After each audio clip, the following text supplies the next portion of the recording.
As I have stated in numerous ways, the Twilight Zone was ultimately a creative platform for imaginative ideas to be displayed on the small screen. In many ways, it was the natural evolution of magazines and radio dramas that also delivered powerful speculative stories.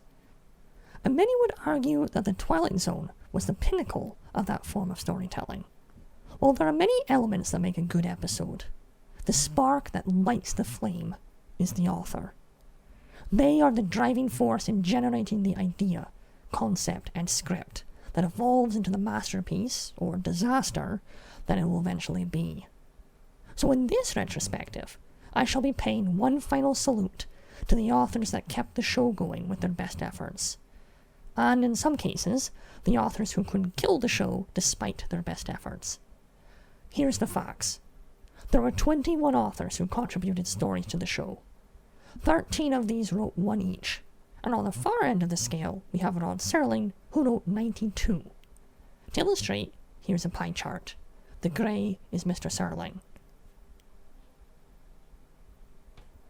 I've already gone through all of these tales in great detail, and I've given a sweeping, matter-of-factly look at each of them in my season retrospectives. So what's left? Why, ranking them all from worst to best, of course. That's exactly what I'm going to do. I've split the authors into two groups. The first I've dubbed the one and done group. These are the authors that wrote one story each. The second group, which numbers 8, wrote 2 or more.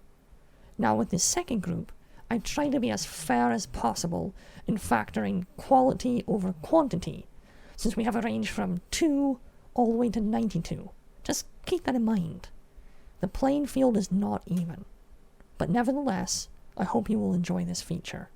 First, let's start with the one and done group. Now remember, I have reviewed their stories in great detail. This is simply a wrap-up summary of them. If for some reason you missed their respective reviews, you can go and check those out. I will show the name of their episode and how many hats it won, just as a reminder. These writers may or may not have had varied and illustrious careers outside of the Twilight Zone. All that is irrelevant here, and these rankings are based solely on the quality of the episode in question. In 13th place, Reginald Rose. Oh boy, an episode about a whiny man-child is like getting my teeth pulled. Actually, teeth pulling is a little better. At least then I get painkillers. In 12th place, Anthony Wilson. Wow, he's got a knack for fighting singing talent, but not much else. I would be hesitant to check out his Planet of the Apes series. In 11th place, Richard D. Roy. Well, he replaced George Clayton Johnson, and that's disappointing because Mr. Johnson's really talented. This was boring. In 10th place, Jerry McNeely. Interesting concept, which I assume he got from the source material. So, otherwise, messy execution, messy setup, messy pacing. In 9th place, Adele T. Strassfield.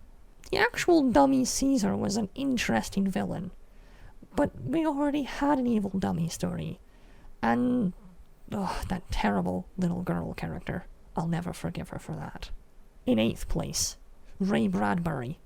From what I understand, this is pretty par for the course for a Mr. Bradbury story. Interesting concept, bland characters. That's exactly what I got here. In 7th place, William Idelson. He gets co-credited with Charles Beaumont. Apparently Mr. Beaumont did some edits. I don't know what that means exactly. How much of the story is his? How much of it is Beaumont's? Regardless, it's bland and forgettable. In 6th place, Robert Presnell Jr. You know, this episode had some spunk, and a couple of, if not funny, then at least authentic silly moments. But I feel like he doomed himself from the start, picking a love potion story.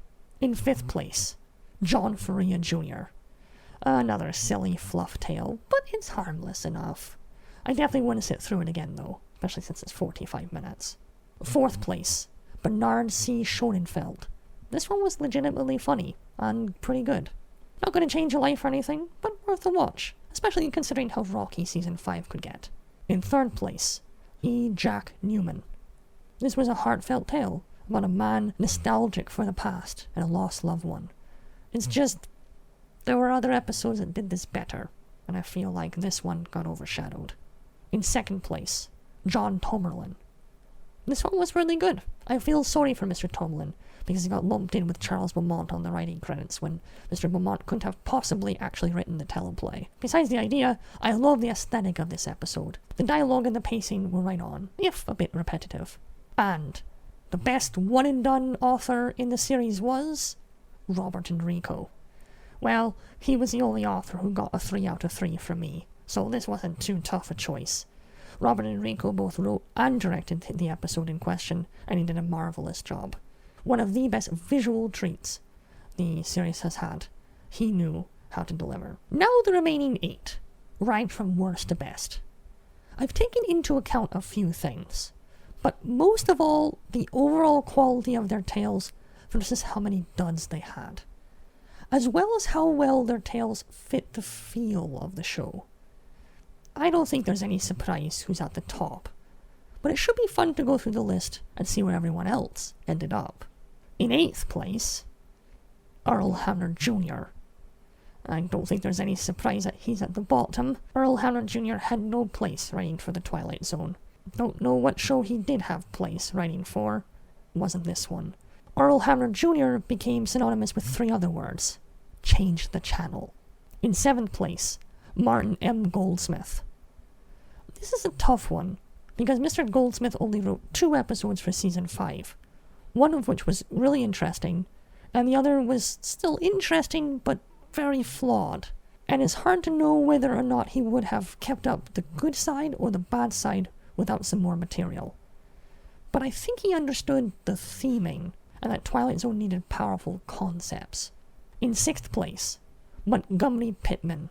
Mr. Pittman was a really talented director, but I only thought his writing was average.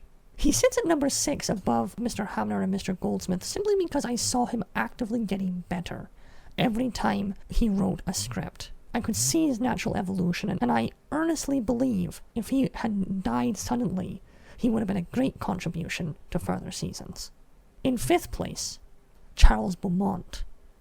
Charles Beaumont contributed more scripts than anyone in the series aside from Mr. Serling, but I always found him very hit or miss. Many of his episodes were incredible conceptually, like Perchance to Dream and Shadow Play. And of course there's the legendary Printer's Devil, although in that case I think a lot of the credit has to go to Burgess Meredith. But other stories just completely fell flat, like Elegy in the Jungle.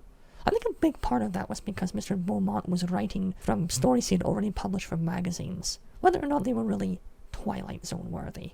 In 4th place, Jerry Soule.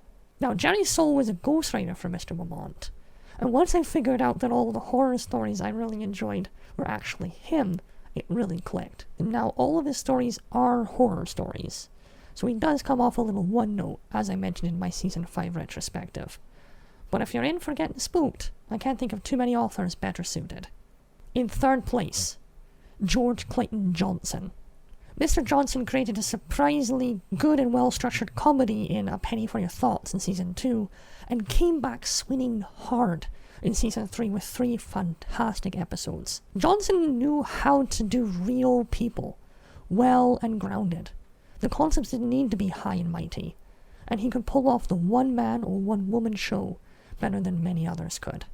In 2nd place, Richard Matheson.